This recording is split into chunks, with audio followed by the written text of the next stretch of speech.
بالکل میں پوچھوں گی آپ سے کہ کب تک یہ فیصلے تکمیل تک پہنچ جائیں گے. ہمیں ذرائع یہ بتا رہے ہیں کہ جیسے ہی سیشن کا باقاعدہ نوٹیفیکیشن ہوگا مشاورت کمپلیٹ ہو جائے گی. چند صاحب اب آپ زرداری ہاؤس میں صبح سے لے کے رات تک ہیں اور ملاقاتیں آپ کے سامنے ہو رہی ہیں, تو کتنی انڈرسٹینڈنگ ہے زرداری صاحب کی پاکستان مسلم لیگ قائد اعظم سے, اور ابھی ایم کیو ایم سے تو انہوں نے تو اعلامیے میں بہت ساری باتیں کہہ ہی دی ہیں, تو کیا لگ رہا ہے آپ کو؟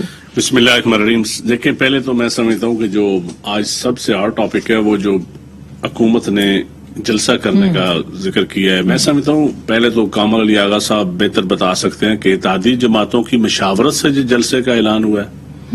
ایک طرف اتحادی جماعتوں کے ساتھ اگر وہ اس وقت تو اتحاد میں بیٹھے ہیں نا, بالکل, اور رابطے بھی کر رہے ہیں. بالکل, آغا صاحب نے تو اپنے تحفظات کا اظہار کیا. اگر حکومت نے خود ہی اتحاد توڑ دیا, اتحادی جماعتوں سے مشاورت نہیں ہے جلسہ, یہاں تو ہوتا ہے کہ پوری گورنمنٹ کا جلسہ ہے جس میں تمام جماعتوں کو بھی دعوت دی جاتی جو اتحادی جماعتیں.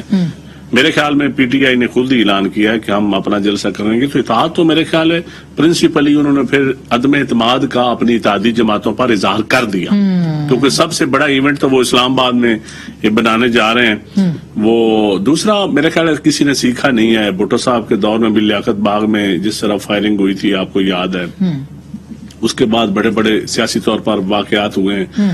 اب اگر اپوزیشن کی جماعتیں کیبنٹ بلاک کے سامنے جلسہ رکھ دیتی ہیں, جیسے شاہ صاحب نے کہا ہے, اور یہ سیریس ڈسکشن ہوئی ہے, یہ واقعی ہے, میں آپ کو بتا رہا ہوں.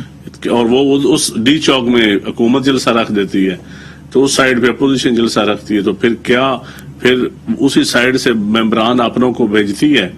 تو پھر جو چودھری فواد چودھری صاحب کا ہے کہ گزر کے آنا ہے, تو پی ٹی آئی کے لوگوں نے بھی گزر کے جلسہ گاہ میں جانا ہے. یہ تو پھر تصادم اور تصادم اگر حکومت کروانا چاہتی ہے تو اس کی ذمہ دار بھی پھر حکومتی وزراء ہوں گے جو فائری بیان دے رہے ہیں, وہی ذمہ دار ہوں گے. پھر لیکن کیا ہوگا, آپ کو لگتا ہے ایمرجنسی بھی لگ سکتی ہے یا کیا؟ نہیں, اللہ نہ کرے. میں سمجھتا ہوں یہ ڈائلاگ ہی ہونا چاہیے, پولیٹیکل ڈائلاگ ہونا چاہیے. سیاسی جب لوگوں کے پاس آپشنز ہوتے ہیں, اور یہ کانسٹیٹیوشنل ایونیو ہے نا, نو کانفیڈینس, یہ انکانسٹیٹیوشنل کام تو نہیں ہے. اگر آئینی طریقے سے کوئی کام ہو رہے ہیں تو اس کے اوپر میں سمجھتا ہوں حکومت کو تو اعتراض بالکل نہیں ہے. خان صاحب اس سے آلریڈی پہلے بھی کہہ چکے ہیں کہ آئینی طریقے سے ان کو کوئی اعتراض بھی نہیں ہوگا. تو میرے خیال لیکن اتنے ایکسٹریم پہ اگر آپ دیکھیں تو یہ لڑائی چل رہی ہے, پولیٹیکل کمپین کر رہے ہیں اپنی اگلے الیکشن کی. یہ حکومت بچانے کی کمپین نہیں ہے, یہ اگلے الیکشن کی کمپین ہے. تو اس میں ان کو کامیابی ملے گی؟ کیونکہ یہ تو ڈیپینڈ کرتا ہے کہ الیکشن فیئر ہوتے ہیں, اور اگر فیئر ہوئے الیکشن تو میرے خیال میں تو یہ کمپین ان کے کام نہیں. کمپین ہوتی ہے ڈیلیوری کے اوپر. تو کیا حکومت کے اندر بھی ایسے لوگ موجود ہیں؟ جو حکومت کی کارکردگی ہوگی, جو حکومت نے اچھے کام کیے ہوں گے, اس کو حکومت کو فائدہ ہوگا. جو وعدے کیے ہیں جو نہیں پورے ہو سکے ہوں گے.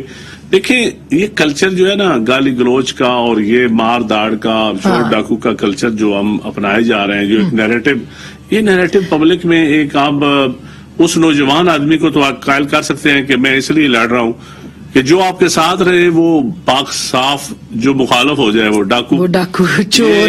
یہ میرے خیال میں یہ